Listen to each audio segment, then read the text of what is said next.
오늘도 주신 말씀 속에서 하나님의 선하심을 깨닫고 그 은혜 가운데 힘써 살아가는 귀한 한 날이 될 수 있기를 간절히 바랍니다.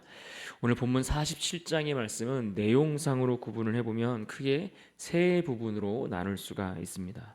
먼저 1절로 12절까지 보면 야곱과 그의 자녀들이 애굽의 바로 왕을 만나고 또 그곳에서 그들이 살아갈 그 땅에 대해서 확정짓게 되는 그러한 장면을 우리가 첫 부분에서 볼 수가 있고요.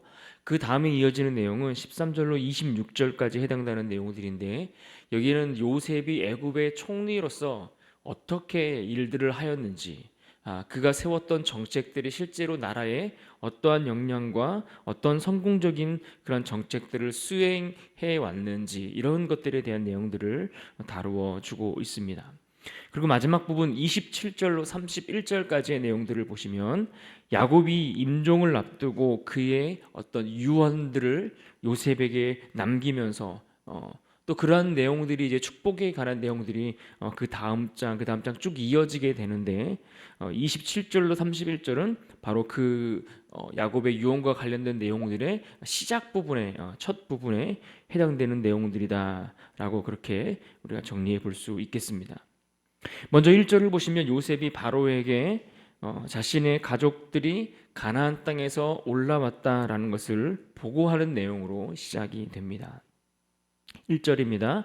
요셉이 바로에게 가서 고하여 이르되 내 아버지와 내 형들과 그들의 양과 소와 모든 소유가 가나안 땅에서 와서 고센 땅에 있나이다 하고, 요셉은 지금 의도적으로 자신의 가족들이 고센 땅에 올라와 있다라고 보고합니다. 심지어 그들이 그냥 빈손으로 올라온 것이 아니라 그들이 가진 재산들을 다 가지고 올라왔다, 이런 것들을 강조해서 이야기를 해주고 있습니다.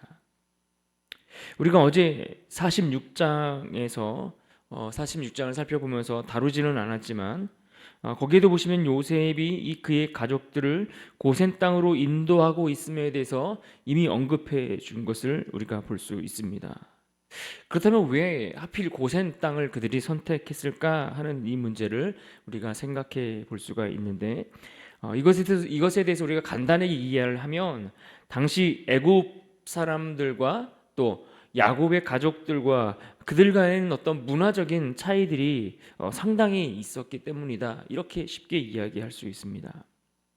당시 애굽은 농경 사회였습니다. 나일강을 중심으로 농사를 지어서 그 농사로 생계를 이어가는 그러한 나라가 애굽이었습니다. 그에 비해서 야곱의 가족들은 어떻습니까? 그들은 목축업을 하는 자들이었습니다.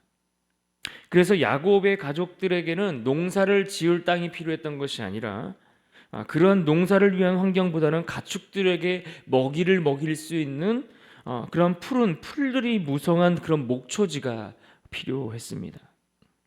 또 애굽인들은 소나 뭐 그런 짐승들, 이런 짐승들을 신성시해서 우상으로 섬기는 일들이 굉장히 많이 있었습니다. 그에 반해 야곱의 가족들은 어떻습니까?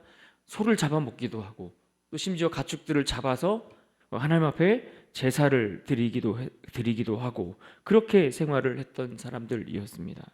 그래서 애굽인들은 이 목축업을 하는 사람들을 의도적으로 경계하기도 했고, 또 그래서 그들이 드리는 그 제단에는 이 목축업을 하는 사람들 아예 출입을 금하는 일들까지도 있었습니다. 게다가 당시 애굽인들은 어떤 신분에 따라서 그런 직업들이 구분되는 일들도 있었습니다. 그러니까 이런 몇 가지 어떤 문화적으로 겉으로 보여지는 이런 차이들 때문에라도 이 야곱의 가족들은 이 애굽인들이 살아가는 그 본토로부터 조금 떨어져 있는 것이 훨씬 더 그들에게 유리했을 뿐만 아니라, 특별히 그렇게 하는 것이 그들의 신앙, 그러니까 여호와 하나님을 믿는 여호와 하나님을 믿는 그 유일신 신앙, 그 신앙을 유지하고 순수하게 보존해 나가기에 훨씬 유리한 그러한 땅을 요셉은 신중하게, 또 신앙을 위해 적합한 땅을 그렇게 생각했는데, 그것이 바로 고센 땅이었다라는 겁니다. 그런데 또 참고적으로 보시면 11절에 이들이 거하는 땅에 대해서 고센 땅이라고 표현한 게 아니라 람셋이라고 그렇게 표현한 것을 볼 수 있습니다. 람셋이라는 이 말의 뜻은 태양신이 그를 낳았다라는 뜻입니다. 그러니까 이 이름 자체가 굉장히 이교도적인 어떤 냄새가 나는 그런 뉘앙스가 굉장히 강한 것을 우리가 볼 수가 있습니다. 그런데 이것은 분명 고센 땅에 속한 땅이 맞습니다. 그런데 왜 람셋이라는 이름을 사용했는가 하면 이 람셋이라는 이름은 야곱 당시의 이름을 사용한 것이 아니라 창세기를 기록할 당시에 사람들에게 불려졌던 그 이름을, 그 지역명을 사용했기 때문에 그렇습니다. 왜냐하면 이 창세기를 읽고 있는 이 독자들은 누구입니까? 바로 출애굽한 이스라엘 백성들, 애굽에서 노예 생활을 하다가 출애굽을 한 이후에 그들이 이 창세기를 처음 접하는 그런 독자들이었기 때문에 이들에게는 이 지역명이 야곱 당시의 이름보다는 훗날에 불려졌던 그때 당시에 그 람셋이라는 이름이 고센보다 훨씬 더 이해하기 쉬운 이름이었기 때문에 그 이름이 함께 그렇게 사용되는 것을 우리가 볼 수가 있습니다. 자, 이제 이어지는 2절에 보시면 모든 형제들을 바로 앞으로 데려가서 인사를 시킨 것이 아니라 그들 중에서 특별히 형제들 5명을 추려서 선별해서 또 가족의 대표로 아버지 야곱과 함께 바로에게 인사시키는 것을 볼 수가 있습니다. 2절입니다. 그의 형들 중 5명을 택하여 바로에게 보이니. 요셉은 그 애굽의 총리로 있으면서 애굽의 어떤 문화, 그들의 무엇을 중요하게 여기는지 이런 것들에 대해서 매우 잘 이해하고 있었고 그것들을 꿰뚫고 있었음을 우리가 볼 수 있습니다. 그 때문에 그들에 대한 배려가 굉장히 곳곳에 묻어 있는 것을 우리가 볼 수 있을 뿐만 아니라 그러한 행동들을 통해 그의 가족들이 얻을 수 있는 최대한의 유익을 잘 얻어내고 있는, 그렇게 그것을 위해 힘쓰고 있는 그런 모습들을 볼 수가 있습니다.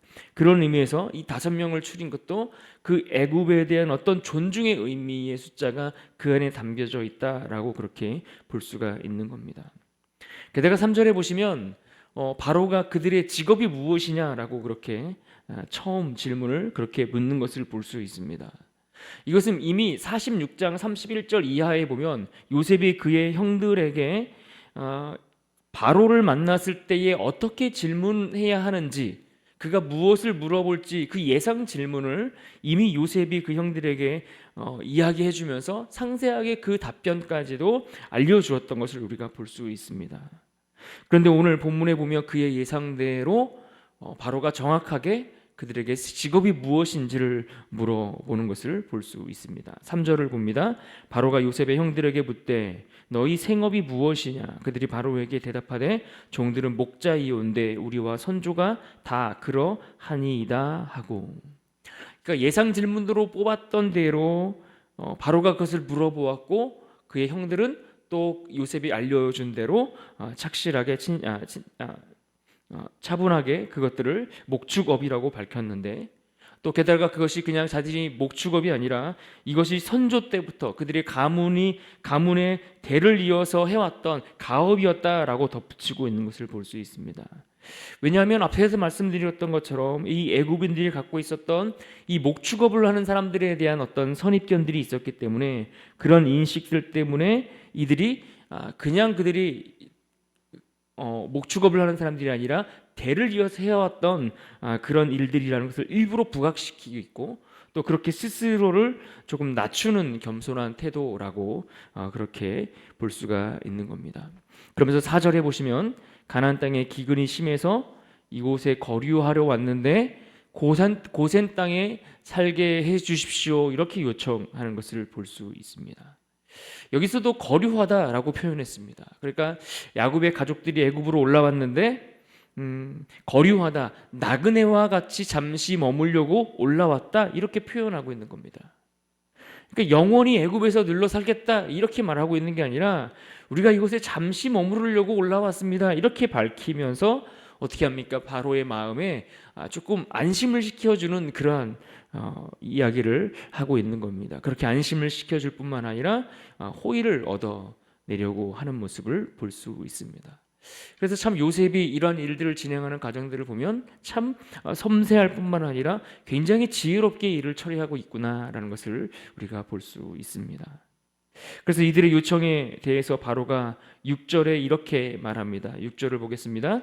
애굽 땅이 내 앞에 있으니 땅의 좋은 곳에 내 아버지와 내 형들이 거주하게 하되 그들이 고센 땅에 거주하고 그들 중에 능력 있는 자가 있거든 그들로 내 가축을 관리하게 하라. 여기 보면 좋은 곳이라고 표현했습니다. 이 말은 아름답다, 또 안전하다, 또는 유익하다 이런 등등의 의미로 번역될 수 있는 단어입니다. 그러니까 그들이 거하는 곳이 어디냐? 고센 땅 중에서도 안전한 곳, 고센 땅 중에서도 아름다운 곳, 그들에게 유익이 될 만한 가장 좋은 곳을 거주지로 허락했다라는 의미인 겁니다. 그래서 이들은 지금 야곱의 가족이 애굽에 올라와서 살게 됐는데 그들이 사는 그 땅에 대해서 왕의 명령을 통해 그들의 안전이 보장될 수 있게 되었을 뿐만 아니라 심지어 왕의 가축을 돌보는 일들까지 할 수 있게 된 겁니다. 그래서 공식적으로 그들은 이 애굽에서 살면서 바로에게 발탁되어서 공직을 맡을 그런 기회까지 얻게 된 겁니다. 그러니까 야곱의 가족들이 올라와서 잘 정착해서 이제는 그 가족들이 하나님이 말씀하신 대로 큰 민족을 이룰 수 있는 그렇게 성장할 수 있는 기반이 잘 닦여졌고 마련되었다라는 것을 오늘 말씀이 우리에게 보여주고 있는 겁니다. 그렇게 오늘 1단락에서 이와 같은 장면을 보여주면서 또 하나 첫 번째 단락에서 봐야 될 장면은 바로 요셉의 아버지 야곱이 바로를 대면하는 장면입니다. 야곱은 바로를 처음 만난 자리에서 그를 축복합니다. 130세 정도 됐던 그 나이 많은 그 노인이 세계를 호령하는 그 바로 앞에 서서 그를 축복하는 장면입니다. 7절입니다. 요셉이 자기 아버지 야곱을 인도하여 바로 앞에 서게 하니 야곱이 바로에게 축복하매. 그는 지금 세계를 호령하는 그 바로 왕 앞에 서서 주눅들지 않고 그를 축복하고 있는 겁니다. 이것은 지금 야곱이 자신의 삶을 통해 얻었던 한 가지 사실 무엇입니까? 세상에 그 무엇보다 하나님의 이름으로 축복하는 것, 그것이 세상에 그 무엇을 주는 것보다 가장 귀한 복이라는 것을 그가 알았기 때문에 그는 지금 당당하게 바로를 축복하는 모습을 보여주는 겁니다. 또 그의 나이를 물었는데 9절에 보시면 뭐라고 대답하는가 하니 나그네 길의 세월을 보냈는데 험악한 세월을 보냈다 이렇게 표현하고 있습니다. 우리는 여기서 지금 야곱이 자신의 삶에 대해서 이제 어떻게 이해하고 있는지를 우리가 이해할 수가 있습니다.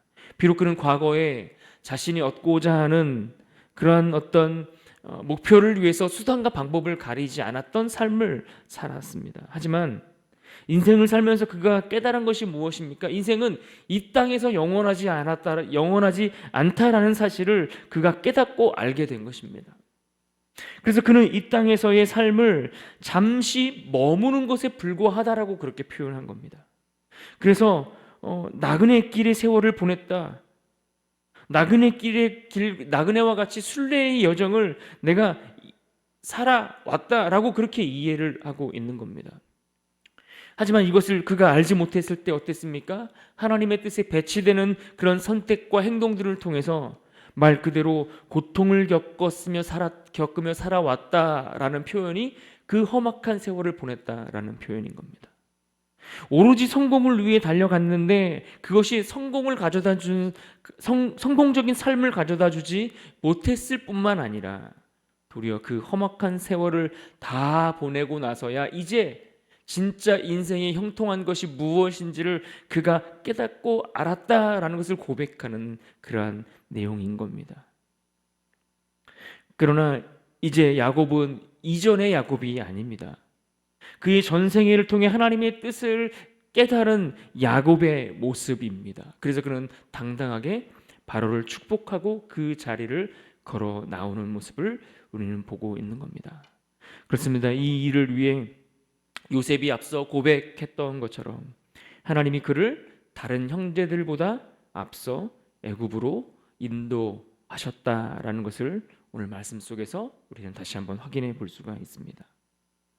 그런데 이러한 요셉을 우리가 보면 요셉은 그렇게 지혜로움들이 실제 그가 애굽의 총리로서 있으면서도 그의 직무에 대해서도 굉장히 뛰어난 지혜를 발휘했던 것을 우리가 오늘 말씀 속에서 살펴볼 수가 있습니다. 그래서 이 47장의 두 번째 단락에 해당되는데 거기에 보시면 이가 정말 아브라함으로 하여금 하나님께서 처음 약속하실 때에 세상이 복이 될 것이다 라고 말씀하셨던 그 말씀처럼 정말 요셉이 그렇게 세상에 복이 되는 존재로 그 역할을 감당했다라는 것을 우리가 확인해 볼 수가 있습니다. 13절 이하에서 우리 요셉이 어떻게 그 극심한 기근 중에 이 애굽이라는 그 거대한 나라의 국정을 운영해 갔는가 하는 것을 볼 수가 있습니다. 먼저 14절처럼 지난 7년 동안의 그 풍년을 통해서 얻었던 그 곡식들을 잘 모아두었다가 그것을 흉년 중에 사람들에게 팔아서 많은 돈을 거두어 드렸다라는 것을 알 수가 있습니다. 여기서 이제 돈이라는 단어가 은을 의미하는 그러한 단어가 사용되었습니다. 그러니까 당시 화폐가 은이었다라는 것을 우리가 이해할 수 있는 부분들입니다. 또 그 다음에 보면 이 흉년이 계속됩니다. 그러니까 처음에는 사람들이 은을 가지고 와서 당시 화폐를 가지고 와서 곡식들을 다 사갔습니다. 그런데 그 곡식들이 다 떨어질 때까지 이 흉년이 끝나지 않고 있는 겁니다. 그러니까 돈도 다 떨어진 이들이 이제는 16절의 말씀처럼 어떻게 곡식을 사갑니까? 그들의 가축들을 가지고 와서 가축을 내어주고 곡식을 사갔습니다. 그런데 그렇게 가축을 사서 곡식을 사갔음에도 불구하고 여전히 또 기근이 멈추질 않습니다. 또 먹을 양식이 떨어지자 이번에는 18절의 말씀에 보면 그들의 토지를 다 내어주고 곡식을 사가는 모습을 볼 수 있습니다. 우리가 이 두 번째 단락의 내용들을 보다 보면 자칫 요셉이 이 힘든 중에 냉정하게 이 백성들의 것들을 다 받아가면서 그들의 재산을 다 빼앗은 것처럼 그렇게 오해할 수가 있습니다. 그러나 실제로 그렇지 않음을 우리는 자세히 보아야 합니다.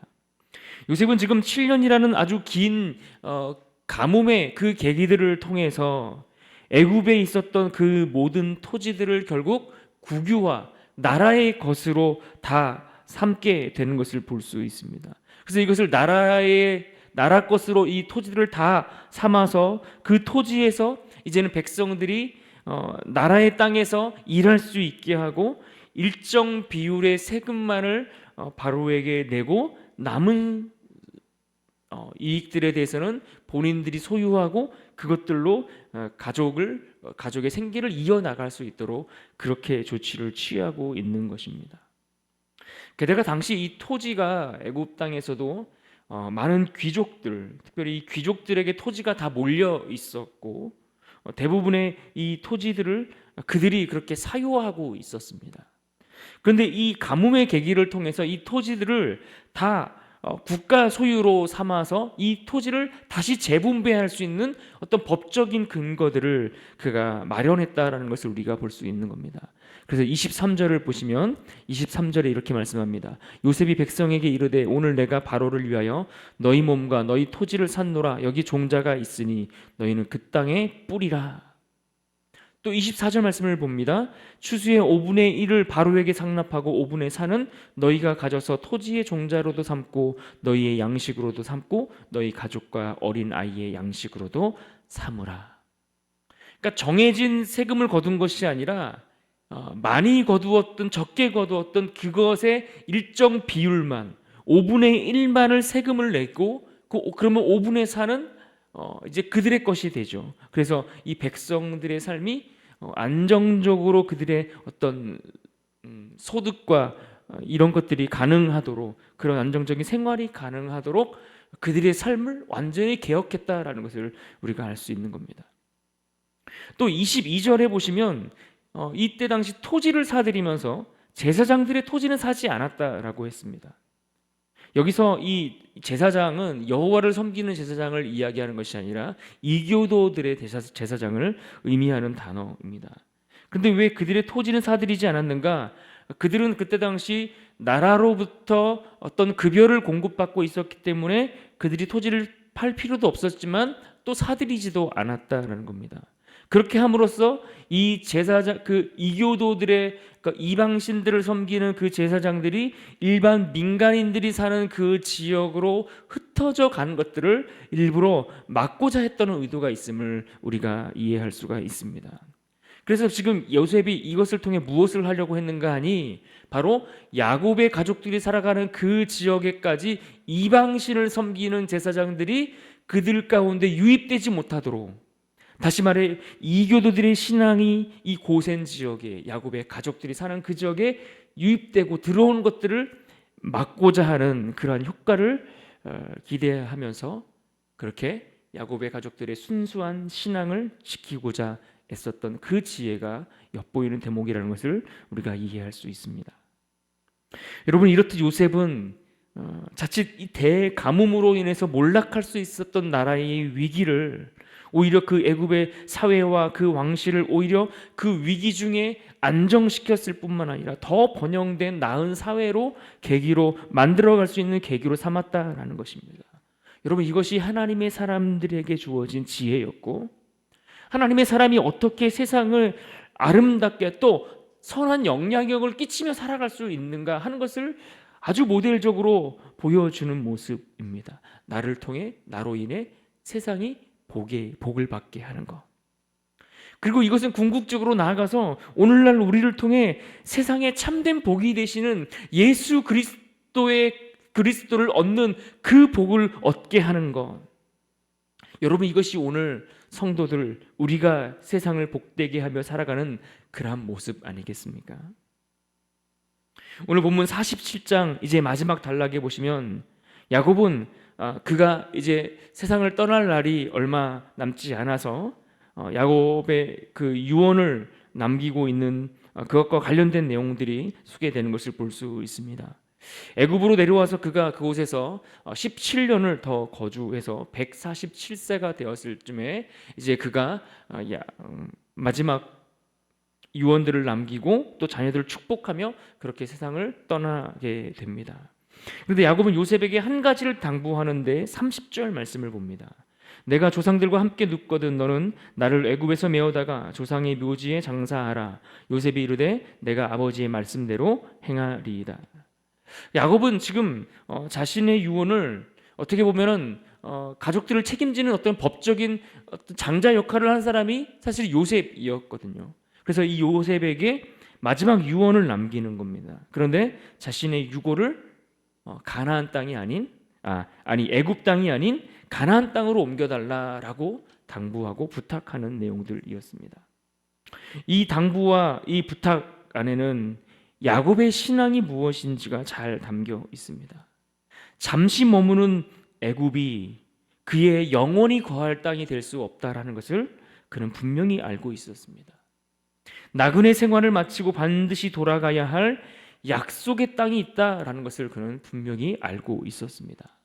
아무리 애굽이 풍성하고 풍요로움들을 그들에게 주고 편리함과 쾌락의 기쁨을 맛보게 해줄 수 있을지라도 그는 이 땅에서의 그 풍성함들이 잠시라는 사실을 그는 분명히 알고 있었고, 그렇기 때문에 거기에 나는 마음을 빼앗기지 않고 영원한 하나님께 소망을 두며 살아간다라고 하는 그의 신앙의 고백이 이 마지막 유언 가운데 담겨져 있는 겁니다. 그러므로 여러분, 오늘 우리가 이 아침에 오늘 주신 말씀 속에서 특별히 야곱의 이 당부를 기억할 수 있기를 간절히 바랍니다. 우리 30절 상반절입니다. 내가 조상들과 함께 눕거든 너는 나를 애굽에서 메어다가 조상의 묘지에 장사하라. 자신의 연약함으로 험악한 세월을 보내야 했던 야곱이지만 하나님은 요셉을 통해 야곱의 마지막을 복되게 하셨습니다. 그리고 야곱의 언약이 성취되는 그 모습을 하나님의 언약이 성취되는 그 모습을 그로 하여금 기대할 수 있게 하셨고, 또 27절에 표현되는 것처럼 실제적으로 그는 생육하고 번성하는 그 모습을 보았습니다. 또한 야곱도 그런 하나님을 통해 자신의 인생이 어디로 가고 있는가 하는 그 인생의 방향에 대해서도 그는 분명히 알고 있었습니다. 그래서 그는 이 땅에 소망을 두지 않고 영원한 것에 소망을 두고 사는 것, 이것이 진짜 복된 인생이라는 것을 그는 깨달았다라는 것입니다. 그러므로 오늘 우리도 요셉의 인생과 또 야곱의 인생들을 우리가 살펴보면서 이 땅을 우리가 살아가지만 세상의 마음을 빼앗기지 않고 하나님께 우리의 온전한 소망을 두며 그렇게 하나님의 백성다운 인생으로 살아갈 수 있는 은혜가 있기를 주님의 이름으로 축원합니다. 아멘. 같이 한번